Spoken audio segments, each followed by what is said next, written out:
Jessie, and Eva. and we are presenting about heat transfer and the nature of greenhouse effect. Our content is insulation and the natural greenhouse effect, and thermal energy transfer, and the thermal energy transfer in the atmosphere and hydrosphere. First is about insulation and the natural greenhouse effect. The greenhouse effect is the process by which radiation from a planet's atmosphere warms the planet's surface to a temperature above what it would be without the atmosphere. Solar radiation and heat gets inside through the window, and heat gets trapped inside, letting solar radiation to go away. Insolation is the amount of incident solar radiation onto some object. When the heat reaches surface, some of it is scattered by collisions with water vapor, gas molecules, and dust into the atmosphere. Other remainings, except for that, stays in the space, making inside warmer and warmer. Natural greenhouse effect is the absorption of thermal energy by the atmosphere. The thermal energy comes from the sun, the only self-heating star in our solar system. The natural greenhouse effect helps keeping the temperature of our planet in the range that supports life. This is possible because of the atmosphere Earth includes, which is excluded in other planets. And greenhouse gases are the gases that contribute to the natural greenhouse effect. For example, there are water vapor, carbon dioxide, nitrous oxide, and methane. Next is net radiation budget. Net radiation budget is the difference between the amount of incoming radiation and the amount of outgoing radiation. And the equation of net radiation budget is this. Net radiation budget equals to incoming radiation minus outgoing radiation, which will equal to 0. If this balance were to change, then the average global temperature would either increase or decrease until the net radiation budget was balanced again. Polar regions have less incoming radiation than outgoing radiation, and the tropics have more incoming than outgoing. This obviously results in climate and temperature changes among the regions. Next is albedo. Albedo is the measure of the diffuse reflection of solar radiation out of total solar radiation. Albedo of entire Earth is 30%, and since it can affect the temperature and rate of evaporation of the region, it can also affect the region's radiation budget. Albedo varies with characteristics of the surface and seasons. If the land is light-colored and is shiny, it will result in higher percentage of albedo. In addition, the surface's feelings will vary by the change of the season. The second part that we are going to talk about is the thermal energy transfer. Thermal energy transfer is the movement of thermal energy from an area of high temperature to an area of lower temperature. Thermal energy transfer explains how we are able to harness renewable energy from the sun and convert it into the energy that we can use in our daily lives. Heat will continue to move until both substances are at the same temperature. There are 3 different ways that thermal energy transfer can occur. Those are radiation, conduction, and convection. First of all, the radiation. Radiation is the form of electromagnetic radiation and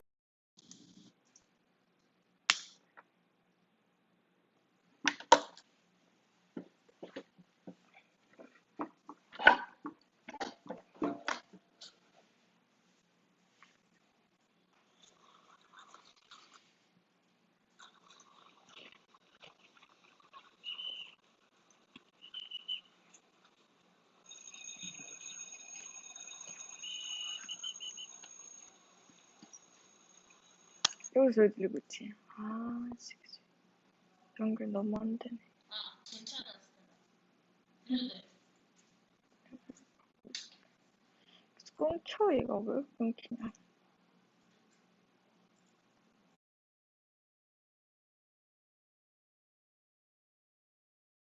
reaches Earth. Some of it is absorbed by matter such as land, water, or air. The absorbed radiant energy increases the kinetic energy of the molecules in the matter, and the temperature of the matter increases.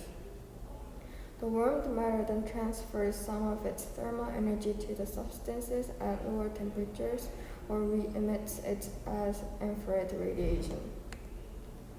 Another example for radiation is an electric toaster takes in electrical energy and converts it into heat very efficiently.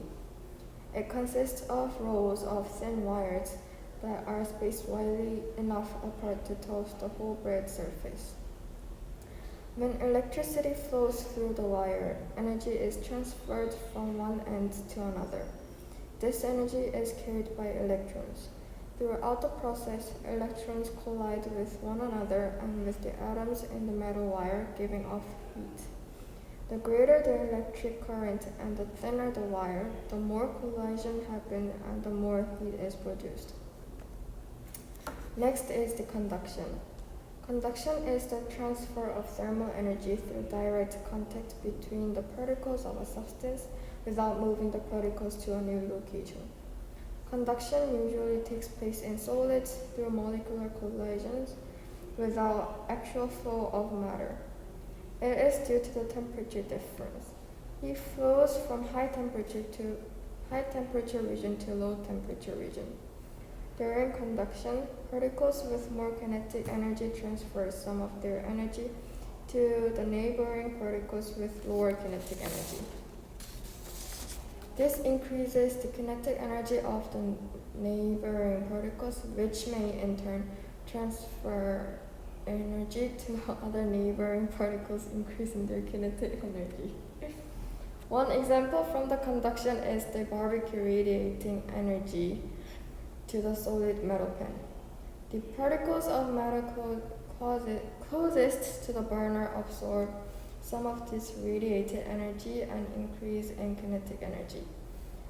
These particles can then transfer energy by conduction to neighboring particles, causing an increase in temperature. Lastly, convection. Convection is the transfer of thermal energy through the movement of particles from one location to another. Convection usually takes place in fluids by actual flow of matter. It usually takes place in fluids which are substances with no definite shape, such as gases and liquids. During convection, the movement of particles forms a current, which is a flow from one place to another in one direction. Convection above a hot surface occurs because hot air expands, becomes less dense, and rises. For example, the space heater could be one example from the convection. As the space heater heats the air surrounding it near the floor, the air will increase in temperature, expand, and rise to the top of the room. This forces down the cooler air so that it becomes heated, thus creating a convection current. Third thing to explain is thermal energy transfer in atmosphere and hydrosphere. Different parts of Earth receive different amounts of insolation. Region gets more insolation, have higher temperature, and the region gets less insolation, has lower temperature. These differences in temperature causes thermal energy transfer throughout atmosphere and hydrosphere. Region closer to equator gets more insolation since it's closer to the sun. The atmospheric gases in the region gain more energy and expand.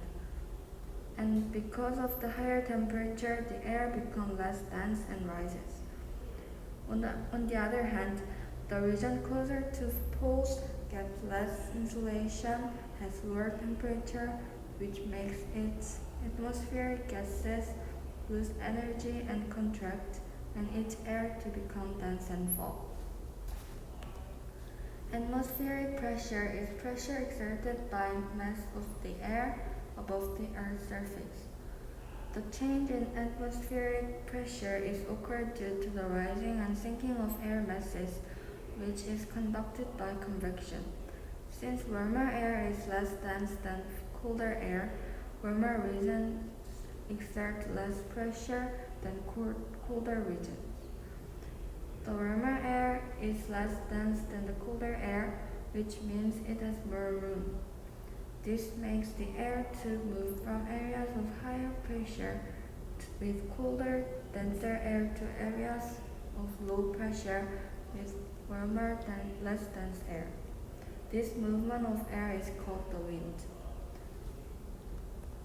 Coriolis effect is deflection of any object from straight line path caused by rotation of the Earth. Difference of net radiation budget causes air to move from the poles toward the equator. So the air in northern hemisphere moves from north to south, while the air in southern hemisphere moves from south to north. However, because of the Earth's rotation, air cannot move in straight line path. It deflects. So the wind turns right in northern hemisphere and turns left in southern hemisphere. Convection current and Coriolis effect.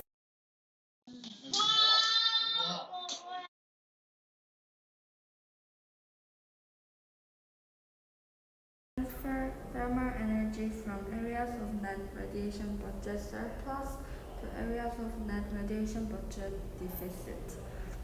This makes the region near equator less hot and other regions less cold, or in other words, moderates the world's temperature. These are the major global wind patterns. Easterlies is the cold, sinking wind that moves from the poles toward the latitude of 60 degrees south and north. It blows from east to west. Westerlies blows from west to east in between 30 degree and 60 degree latitude in both hemispheres. Trade wind is cold air moving from the higher latitudes in both hemispheres toward the equator, blowing from east to west. Jet stream is the fast-moving band of wind in stratosphere. Since high latitude allows them not to interrupted by friction, they are faster than other patterns of wind. Its speed and location vary with amount of thermal energy in atmosphere. During cooler months, jet streams tend to be closer to equator and move more quickly. Jet stream is important in many ways. Change of jet stream causes squalls, storms, and cyclones. It can also affect movement of the other air in lower level of atmosphere. Hydrologic cycle or water cycle includes phases such as evaporation, condensation, and precipitation. These phase changes greatly affect Earth's climate. As water has high heat capacity and covers 70% of Earth's surface, great amount of thermal energy is released and absorbed during the hydrologic cycle. This helps to keep average temperature of Earth stable. Ocean is main pathway for thermal energy in warmer latitudes near equator to colder latitudes near poles. Global winds such as trade wind, easterlies and westerlies push surface currents of ocean and makes major patterns of waves. Coriolis effect let the current in northern hemisphere to veer to the right and current in southern hemisphere veer to the left and create continuous current of cold water and warm water. Convection currents transfer thermal energy vertically through the water bodies. They let the cool, denser water to sink and warm, dense water to rise. Thank you for listening.